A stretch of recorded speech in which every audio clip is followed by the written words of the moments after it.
Okay, but Sure, it's let's start. 1 past the hour. I think we can Yes. start. So welcome everybody to the CBOR Working Group meeting, IETF 108. My name is Francesca Palombini, and together with Jim Shad, we are your chairs for this session. Here in the second slides, there are some useful links. You can find the session slides in the chat, both in the Mitico or in the Jabber, wherever you are. And we have minutes, a link for the minutes at the CodeMD. And thank you, Michael. I hope Michael is here because he volunteered to take minutes. Okay, and Jim is also taking minutes. Thank you. Great. Next slide. Yes, this is an IETF meeting, so the note well applies. Please take a moment to read and understand it. And if you have any question, please talk to your working group chairs or area directors. So just as a reminder, minutes are taken, this meeting is recorded, and presence is logged automatically, so you don't need to do anything. To enter the queue, we are using this new tool, so just for information, when you want to enter the queue, you should request audio and video, if you can, by using the buttons that I highlighted in this picture.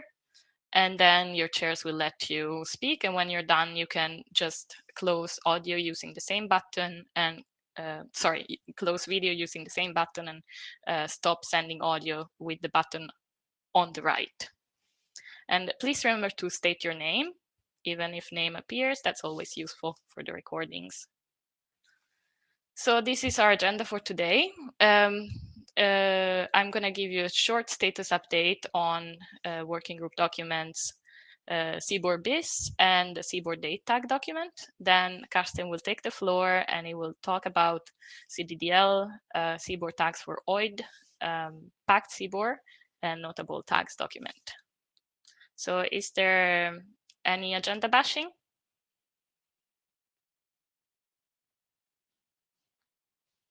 Okay, so if there isn't, we can move on. So the CBOR working group status update, there has been 8 interim meetings since IETF 107.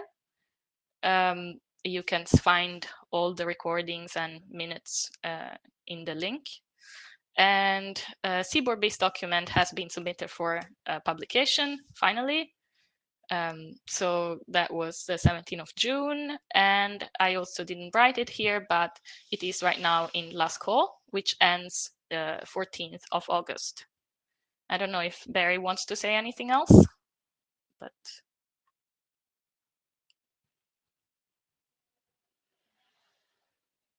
Thanks. Okay, so for the date tag document, version 5 has also been submitted for publication last week, and it's also in last call and at the same time than the CBOR base document. And then we are starting to discuss, or we have started discussing the new work that has been brought to the working group and it will be discussed today. So before I leave the floor to Karsten, I just wanted to mention that we're still going to have interims. So we're going to restart the interims the 2nd of September every 2 weeks. And the time slot will be the same, 5 to 6 CST, or I guess that's going to, no, that's not going to change. Up to the 4th of November. I don't know if we should do longer than that. I just did until IETF 109, but what do you think, Jim?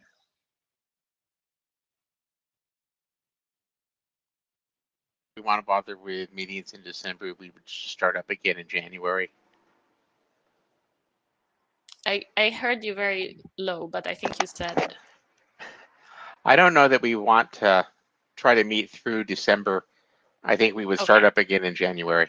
Yeah, that sounds good. Okay, so I will go ahead and after this meeting, I will request these interims and we'll continue. Okay, so Karsten, you can go ahead. Let me stop. Yes, you can now request.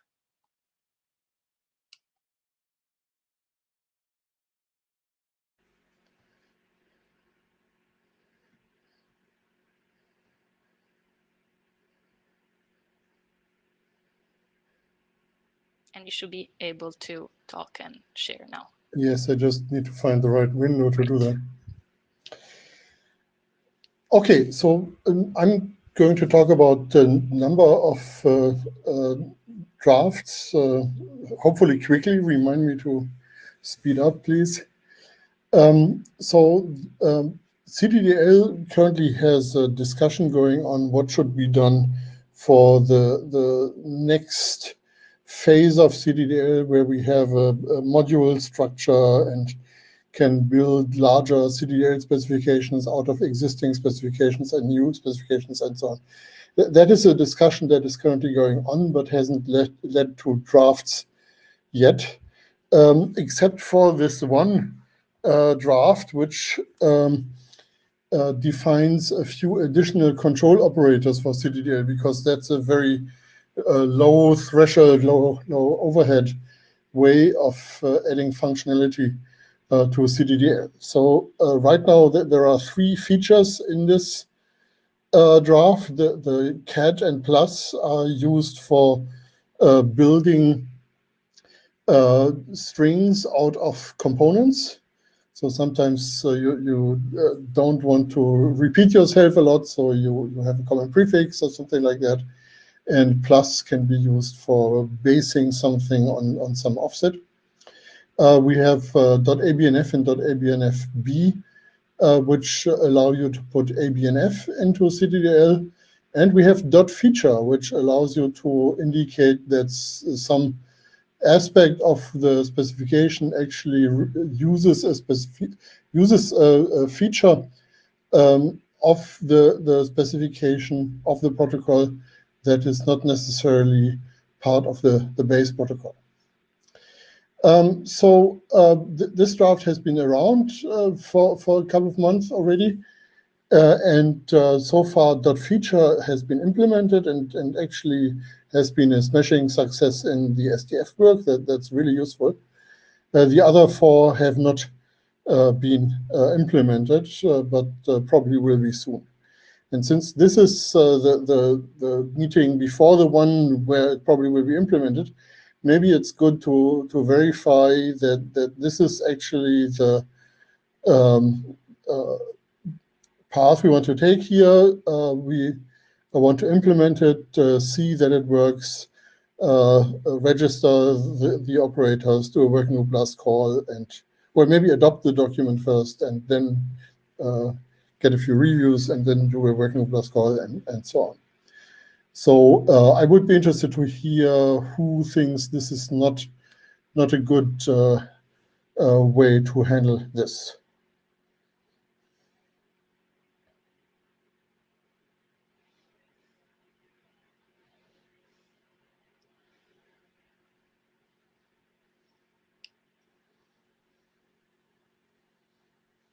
Jim?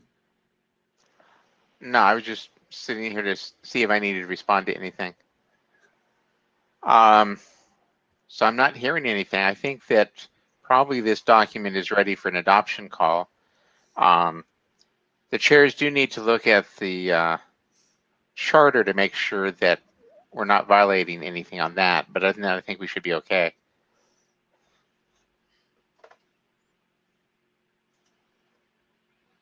Okay. So also in the chat, one person, Ira, said adopt rather than just register. So that's.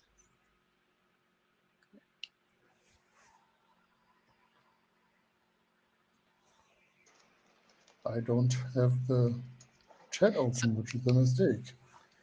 So just to clarify for the charter, the point was that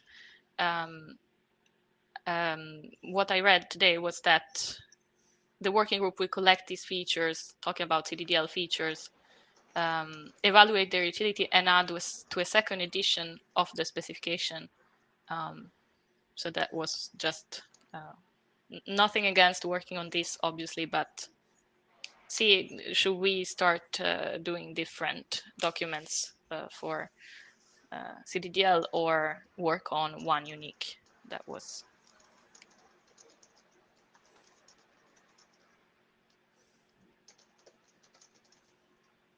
Mike, I'm not saying anything.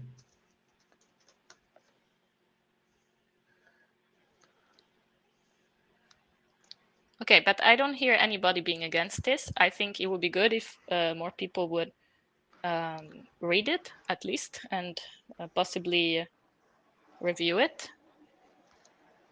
But this seems pretty straightforward. Okay. So let's move on. There is one issue that came up in the CBOR BIS work after we submitted it to the ISG. There was an implementer who said that the diagnostic notation should be surjective, or in other words, every potential CBOR data item should have at least one piece of diagnostic notation that maps to it. And right now we are not fulfilling this for empty indefinite length strings and for not a numbers. So just as a reminder, diagnostic notation is defined in section 6 of 7049 and in appendix G of the CDDL specification. There it's called extended diagnostic notation because it extends on 7049. And yeah, almost all CBOR data items can be expressed in extended diagnostic notation, except that open parenthesis, underscore, closing parenthesis is ambiguous, whether this is a byte string or a text string. And the payloads of floating point, not a number, values are lost. And there are, well, yeah, probably still to be discussed proposals how to do this. They kind of do the job, but we probably want to see whether we actually want to adopt this. So this can be fixed. The question is, do we put this into 7049 BIS? Or do we take this as an occasion to actually maybe write a separate document about diagnostic notation where these things are addressed? We have maybe more examples for how it is supposed to be used, and maybe even an ABNF. So I'm not sure that that's a sane thing to propose, but implementers are using it. So maybe giving them an ABNF is a nice thing to do, and it hasn't happened that people were starting to use diagnostic notation for interchange. So I think we are kind of safe. Michael, go ahead. So you would remove it all from 7049 BIS? No. No, you'd leave what we have and then you'd write a new document too? So that's what we already did for extended diagnostic notation. So we did not try to copy those parts of 8610 over to 7049. It's just still documented separately, and then we would have a third document that points to the other two, integrates this, provides examples, provides ABNF. Jim, go ahead.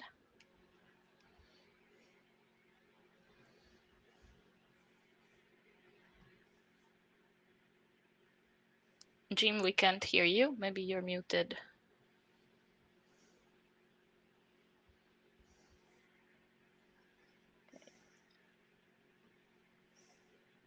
I have to admit, I'm not sure why I care that this is going to be done. Diagnostic is diagnostic. If I really care about all the details, I need to look at the bytes. So I just don't find this as very compelling.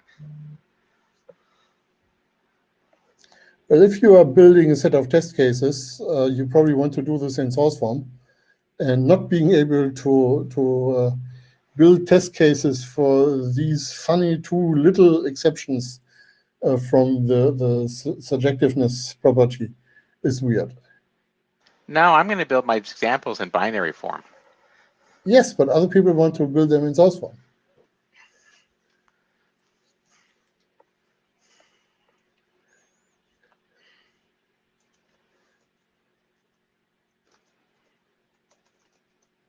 Okay, so I also have a comment, Francesca Palombini from the floor.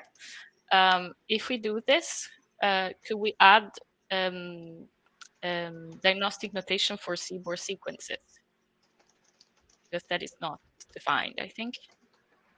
That is a great point.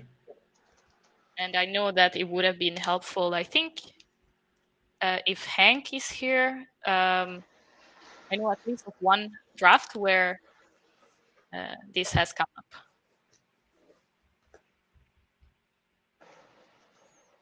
And Hank is in the queue. Go ahead, Hank. Yeah, hi all. I'm in the very curious situation that I always have to reauthorize my audio. So can you hear me? Yes. Okay, thanks. So yeah, I am surprised that you know that. I thought I haven't floated that, but yes, I encountered a draft. They say it's a conception actually inside a draft. It's not really written out. That sequences and arrays are in notation indistinguishable. Or that there's nothing there. So I really, it took me like a few days to understand what the actual problem is. And now that I think I understood it, it is the diagnostic notation. And maybe this translates to CDDL also. Although I have no idea why that would be the case, but maybe we have to have something that is more intuitively highlighted there. But that's a second order problem. First order is here that, yeah, it's a diagnostic notation issue, I think.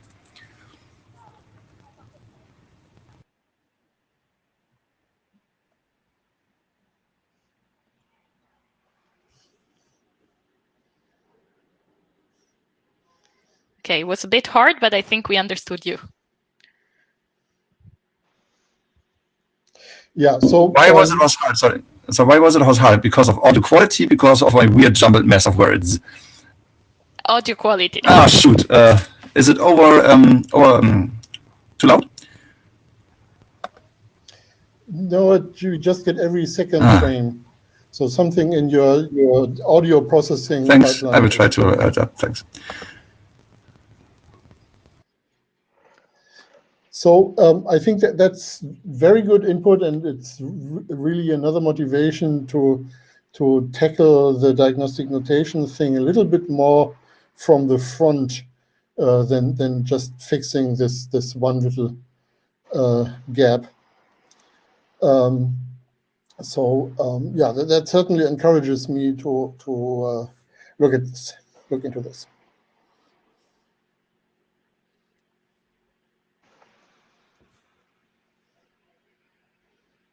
So the main point is we are not putting this into 7049 bis.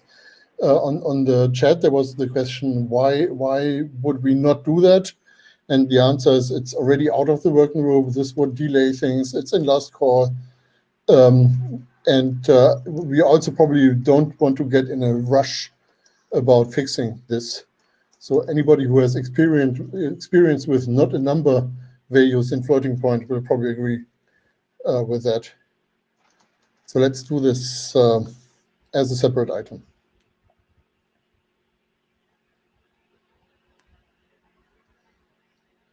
Yes, okay. So I think we can go to the next item. Yes. So the OID draft. That has been around for a long time, 6 years. Sean Leonard wrote the original version of that, and I'm not sure if I'm seeing him. Yes, he is here among us. Yeah, on the way, it kind of was getting more functionality stuck to it than we really needed. We now have use cases in REDS and related documents, and that is creating some urgency of getting done with this. So I just went ahead and reduced the draft to what I think is really needed in this area. We had an adoption call. I haven't heard Chair's evaluation of that adoption call yet, and we probably have to examine the tag factoring functionality a little bit more, because that is currently not fully defined, but we can define this while this is a working group document, so that doesn't have to stop us from adopting it. So for the chair evaluation, yes, the adoption call ended yesterday, and the draft has been adopted. So there was support to adopt the document. So please resubmit with IETF. Great. So there is a deck in my the slide in my deck that I don't need anymore because until yesterday I hadn't reached shown, but that has been fixed. So next item, packed CBOR. We know that one of the reasons why people are using CBOR when they actually could be using JSON is coding efficiency. And CBOR is particularly more efficient than JSON if the data model is designed knowing what you can do in CBOR, like putting integer labels into maps. So simply encoding existing JSON data in CBOR gives you less benefit. And the reason is that there is usually a lot of redundancy in there. And of course, you can remove this redundancy by sending the encoded data item through deflate. And for a lot of applications, that is exactly what you want to do. But the disadvantage is that you have to do a full decompression before you actually can use the data, the data in the item. So a while ago, we looked into using structure and prefix sharing by packing. And you may be aware that there are actually a few CBOR tags, 256 and was it 29, I forget, that do some of that, but maybe in a way that is less useful for many applications. So what we're trying to do here is doing this structure sharing and prefix sharing in a way that the CBOR data item can be used while it is remaining packed. So an application does not have to do a decompression. It can just use the packed item. And the reason why this works so well is that much of the redundancy can be addressed by structure sharing. So you're having the same strings over and over again. You have some subtrees that could be shared. So the idea is to provide one copy of a repeated items and replace all other copies by pointers to that. But of course, we don't have pointers in CBOR, so we have to invent something to be able to do this.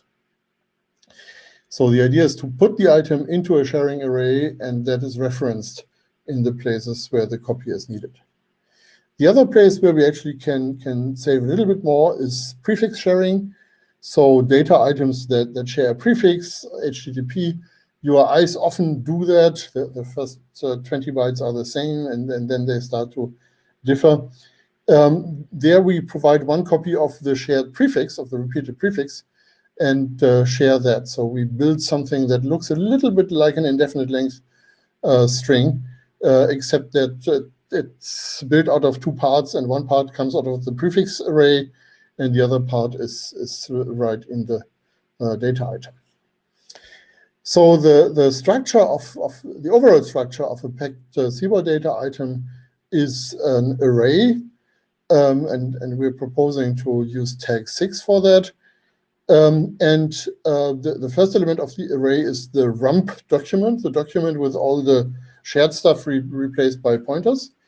Then we have a prefix list and a shared list. And because we cannot have two arrays there, because you wouldn't know where one ends and the next starts, the prefix list actually is nested into the big array. So a rump, a prefix list, and a shared list, and that's where we work from. And we actually did an experiment in 2017 when it was discussed how W3C thing descriptions could be encoded. At the time, no decision was taken, but we took a few W3C thing descriptions and put them to a very similar form of that CBOR packing. And the first thing, of course, we noticed is that most of the redundancy in JSON files is whitespace.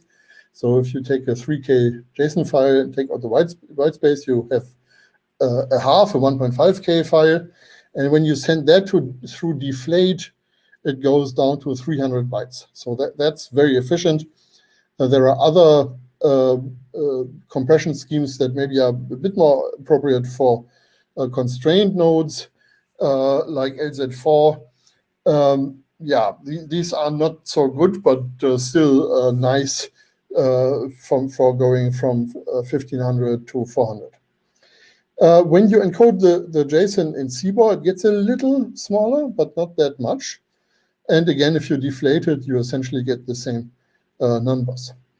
Now, if you do the CBOR packing algorithm and the amateur implementation I wrote for that, and only exploit the sharing possibility, you go from 1200 to 800. So you save about a third. And when you then add prefix compression, which is very useful for JSON-LE documents because they have these tons of URIs in them, then you save another approximately a fifth. So you go to 560. So this is still significantly larger than deflate.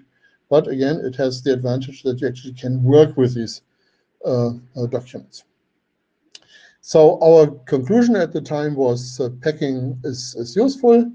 It can save a certain amount, not perfectly, but of course, if you design your data to be packable, maybe you can go beyond that. And the one big thing we didn't try was adding a static dictionary. Actually, I tried this, but it's not part of the current proposal. So a static dictionary saves 119 bytes, so we are getting close to deflate. You can see the static dictionary for this specific application down on the slide. So that's the experiment. The one thing we noticed while building this is that the references need to be efficient. So we looked at efficient ways of representing references in CBOR, and you have to make sure that they are very, very clearly distinct from actual data you would find. So we said, let's allocate 16 of the simple values to that. That actually has been part of the initial CBOR proposal, but we took it out because we didn't want to complicate CBOR by that. And allocate one single byte tag. So these are pretty precious resources, excuse me.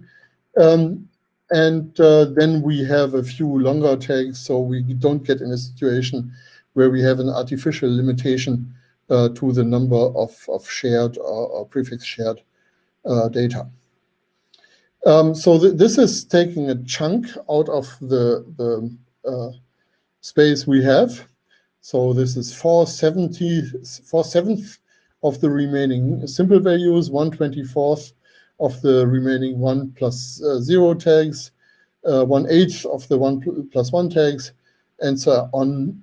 So that's maybe something that can be discussed.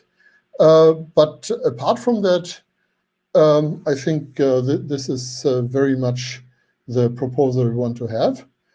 One discussion we have had is whether it's okay to have the usual way compression is defined. You define the decompression, the unpacking mechanism, but you are not defining how to do compression. So this is something where different implementations can differ in the thoroughness with which they actually find the minimum size. So that's something, for instance, we couldn't do a deterministic version of this because compression is not something where you tend to define exactly how you do it, except in the very simple compression schemes. So some implementations may just want to find the shared strings and be done with it. That's already a pretty good gain. Or find shared items in general, or go the whole way and do common prefix detection.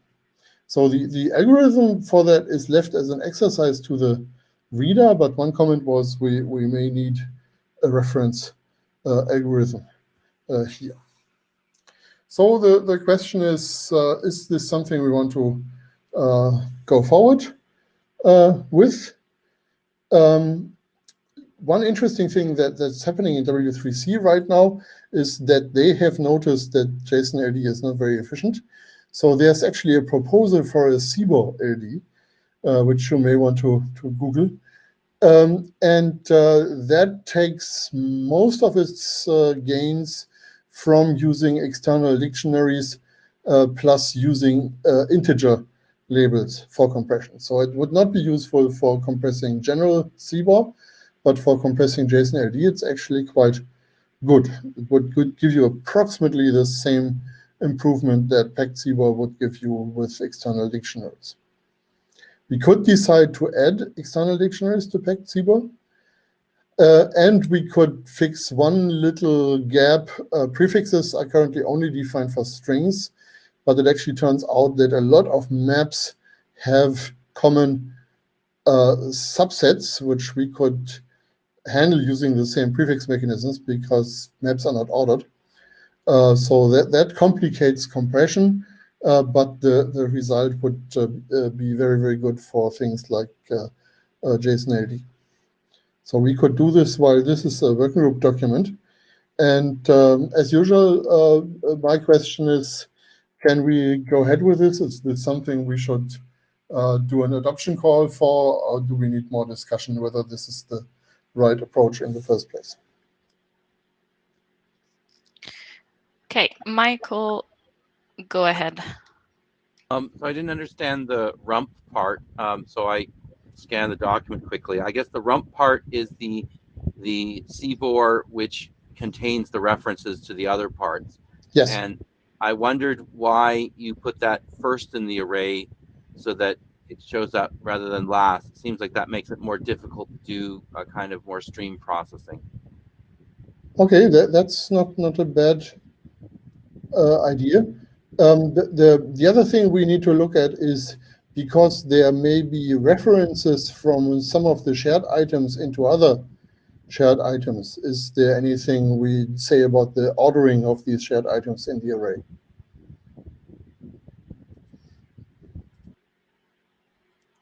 Okay, and Hank, go ahead. Oh, let's try this out. Oh, am I audible already? Much Yes. better. Is it better? Much better. Yeah, change to browsers. So there's that. Yeah, there's so many things about this. First of all, this work is necessary. What I personally often encountering is this huge amounts of redundant data in the IRI, URI, URL space that is a detriment to the benefits that we typically want to achieve here. When I think about dictionaries, it is also about, of course, CDDL. So pointing out, there should be a complement in CDDL that points out, and this string adheres to dictionary rules, or this value, even if it's in a member in a map, for example. I think maps are a little bit more complicated. The actual matter at hand is that you string copy typically so many URIs into a CBOR item that then you again come up with, why do we don't pack this with LZ4 and destroy the immediate use that is so useful in the end. And what I would like to do, or what I'd like to see, is to have something as established as like a CDDL prelude that is the dictionary, and then have a lot of witty and nice ways to refer to that in even composing the data definition, which then will use again later on, and Michael made a good point about this with the rump, this dictionary via parsing and or processing the data item. That would be a tremendous benefit to the most serious pushback we get today when we employ CBOR data items. I think that's we really have to do this.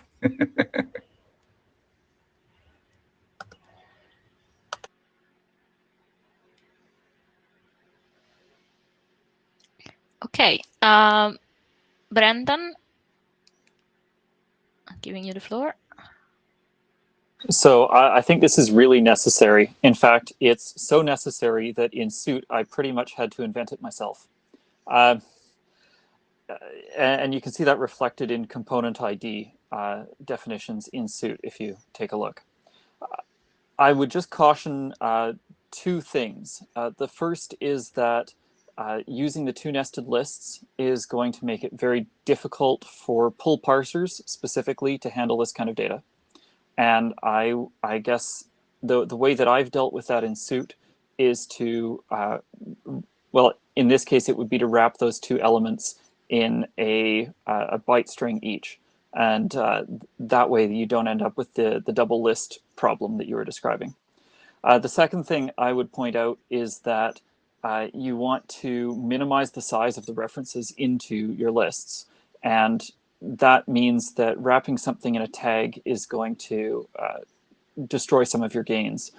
So I would wonder if there might be a better way of handling that encoding. The only thing that comes to mind immediately is a new primitive type that you might be able to fit a few more bits in at the end. That's it. Yeah, that's like adding a bit to IPv4 because we don't have enough addresses. I know, but at the easy. same time, you still have that issue though, right? Because if you're Yeah, using 2 bytes where 1 byte would do, it's going to inflate. We kind of did this by eating up half of the simple space. So simple is one of the 8. Oh, so sorry. Yes, I meant simple types, not primitives. Simple. I didn't mean one of the top the top 8 types. I meant the one of the simple types encoded under 7.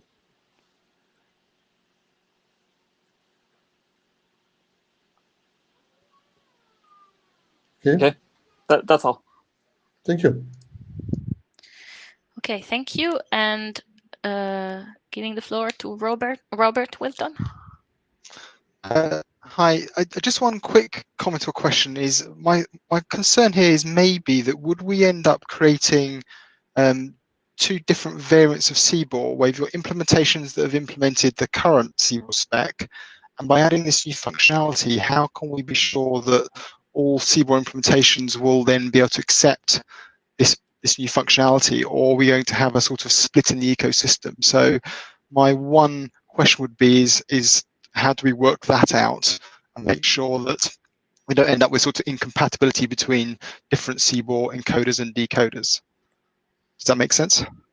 Yes, so this is a lot like any other tag. Whenever you add a tag to CBOR, you have implementations that do that tag and others that don't. And I mean, if you have a generic decoder that doesn't know about this, it will just present the packed CBOR to the application, and then the application has to deal with that. So we don't have any deployment thresholds that need to be taken. So we probably want to have what I would call a DOM parser that actually makes it simpler for you to access this. But actually, I think looking at how implementations look like today, that's relatively easy to add. Okay. Okay, so next in line is Chris. I'm going to give you the floor now. All right, audio coming through? Yes. Delightful. So yeah, I'd like to speak up in support for this as well. The lack of a packed CBOR option has effectively prevented the use of CBOR in 2 other standards that I've been working with, and so yes, this is critical. The one thing I'd like to also comment on is the need for a packed, compressed, dictionaried, efficient URI. We have URIs all over the place. They are by far the biggest consumer of CBOR real estate. And so without supporting one specific proposal over another, the Huffman encoded or the other one he mentioned,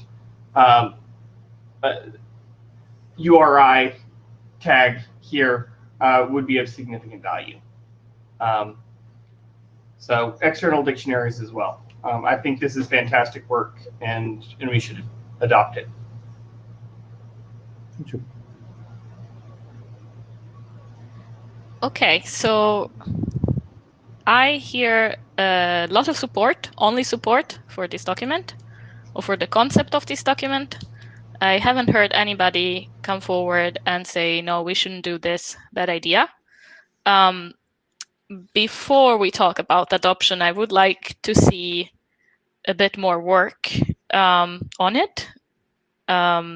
Also, I would like to point out that this is not only registering a new tags, which is in scope of our charter, but it's also registering simple values. And as you pointed out, Carsten, that might have some more discussion about, are we going to register those precious values? So I think I would like to see more progress on the content of the document. Also see, I think, having some examples or something to make it easier to understand would be good. But apart from that, I see a lot of support. Do you want to add anything, Jim?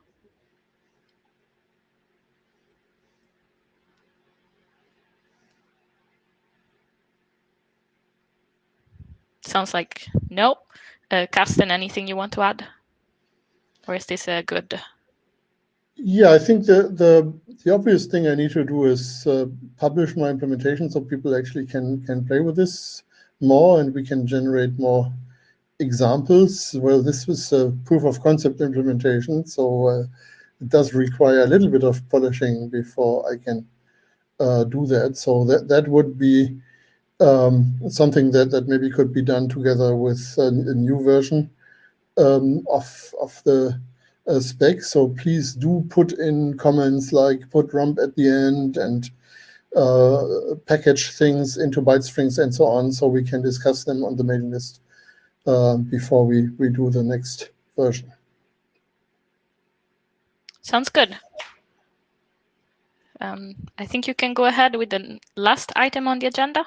Yeah, now this is really just a very quick reminder that we have this notable tags document, and this is still going forward. This needs work, but on the other hand, it already contains some information. So if you just can occasionally look in there and see, does that provide you with any useful information? So one point is just copying tag definition specifications that are hard to reach, or that are not written in a language that is immediately accessible to people. And the other one is to provide some structure to this field and say, here are 6 different tags by 3 different groups of authors, and they would actually work together to solve a particular set of problems. So yeah, please send feedback and look at this occasionally when I post a new version. So I'm done. Great. Just one question that I forgot to ask about the CBOR Pact is if any participants or people who have spoken up about needing this, do you have a timeline in mind, or that you would need this? So Brendan, I'm giving you the floor. Well, Go ahead. the suit manifest is almost done, and that's what I need it for. So it's probably too late already. It's a shame because I would really love to have included this, but I kind of don't want to delay the suit manifest if this is only just being adopted. So yeah, yesterday would be great. Yesterday. Okay. Got it. Hank?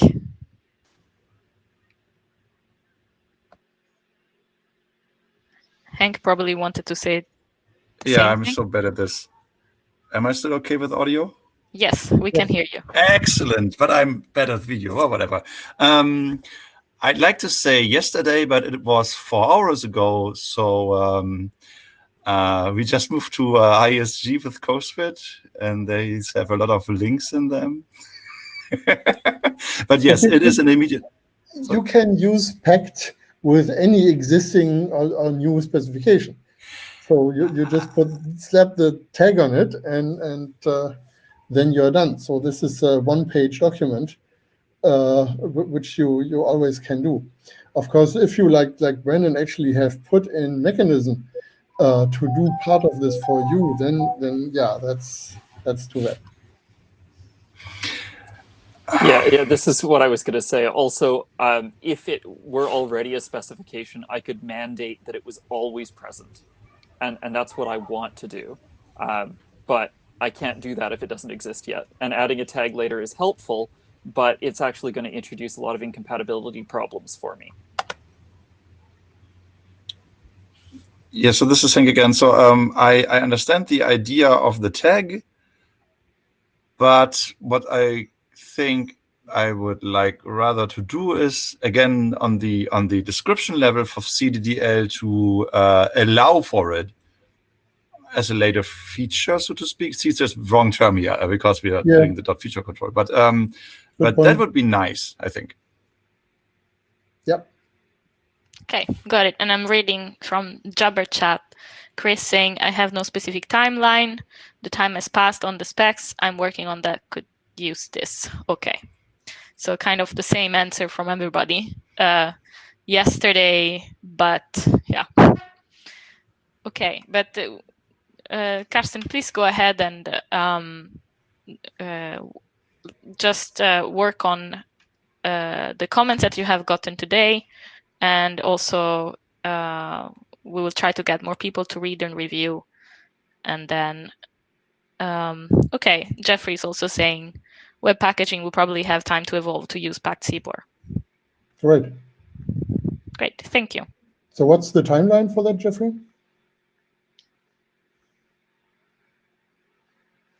Couple years. I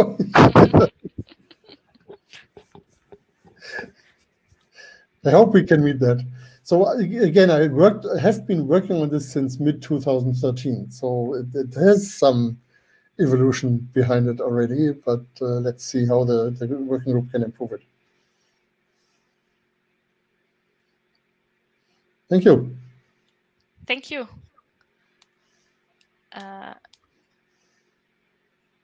Okay, Sean has a comment, but he will put it to the mailing list. We are 1 minute to the end of the meeting, and we might get kicked off. So unless there is some final words, I think I will go ahead and close the meeting. Thank you so much for joining today, and I'll talk to you in the next interim. Bye. Thank you. Bye-bye.